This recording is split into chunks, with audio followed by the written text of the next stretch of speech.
வரலாற்றில் இதுவரை இல்லாத, உலகில் வேறெங்கும் இல்லாத ஈவிரக்கமற்ற, மனிதநேயமற்ற ஒரு இனப்படுகொலை தமிழீழத்தில் சிங்கள இனவெறியர்களால் தொடர்ந்து நடத்தப்பட்டு வருகிறது. அந்த இனப்படுகொலைக்கு இந்திய அரசு வெளிப்படையாக உறுதுணையாக களத்திலேயே இறங்கி செயல்பட்டு வருவது கொடுமையிலும் வெண்கொடுமையாக உள்ளது. அப்பாவி பொதுமக்களை படுகொலை செய்வதென்பது எந்த யுத்தத்திலும் இல்லாத ஒரு மரபு மீறிய செயல். கடந்த 2 நாட்களாக மிக கொடூரமான முறையில் பாதுகாப்பு வளையம் இது என்று அப்பாவி பொதுமக்களுக்கு அழைப்பு விடுத்து சிங்கள இனவெறியர்களின் அழைப்பை நம்பி அந்த பாதுகாப்பு வளையம் எனப்படும் பகுதிக்கு வந்த மக்களின் மீது வான்வழியாகவும் தரை வழியாகவும் தாக்குதல் நடத்தி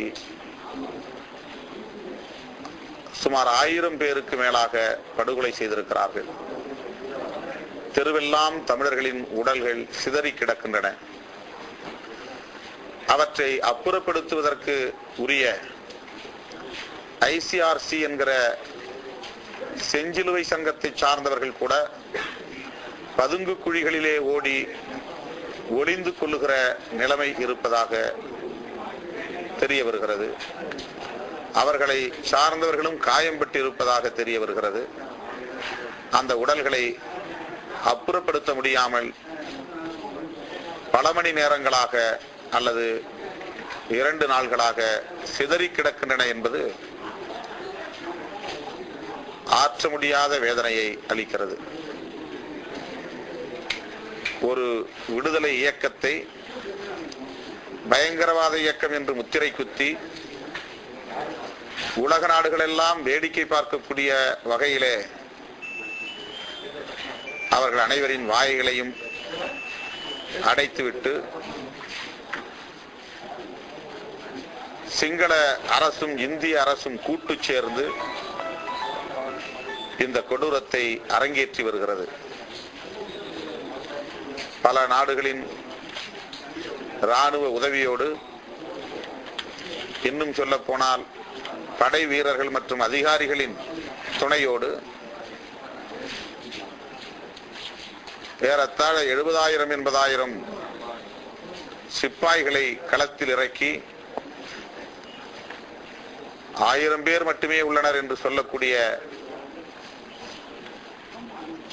சிங்களவர்களே சொல்லக்கூடிய ஒரு இயக்கத்தை, விடுதலை புலிகளை நசுக்குவதற்கு ஒட்டுமொத்த இனத்தையே அழித்துக் கொண்டு வருகிறார்கள்.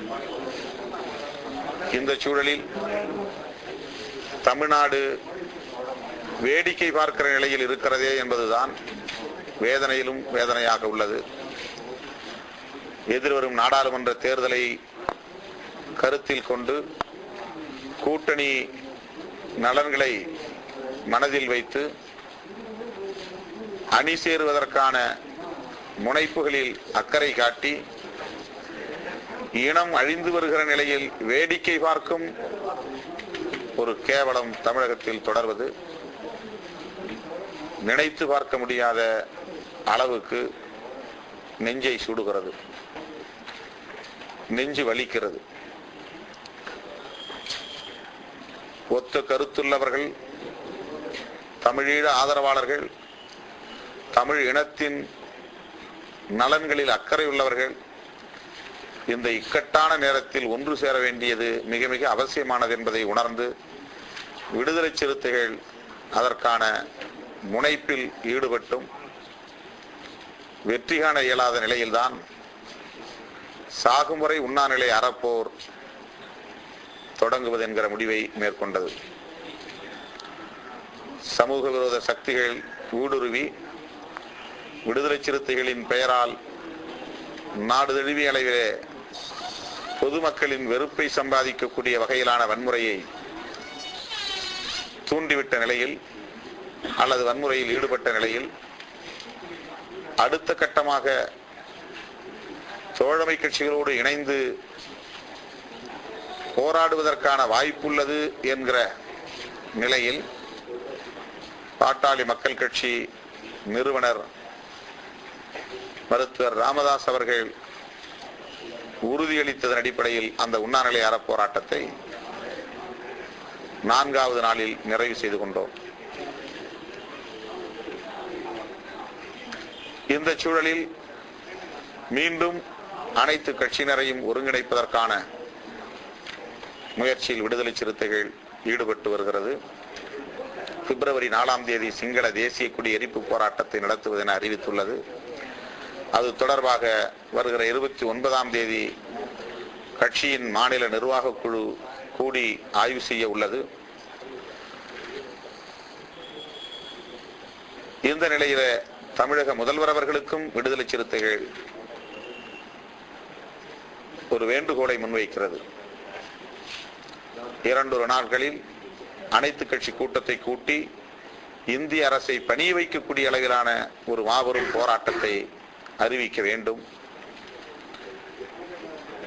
ஆட்சி பொறுப்பில் இருக்கிற காரணத்தினால் திராவிட முன்னேற்ற கழகத்தால் அத்தகைய போராட்டங்களை அறிவிக்க இயலவில்லை என்று சொன்னால்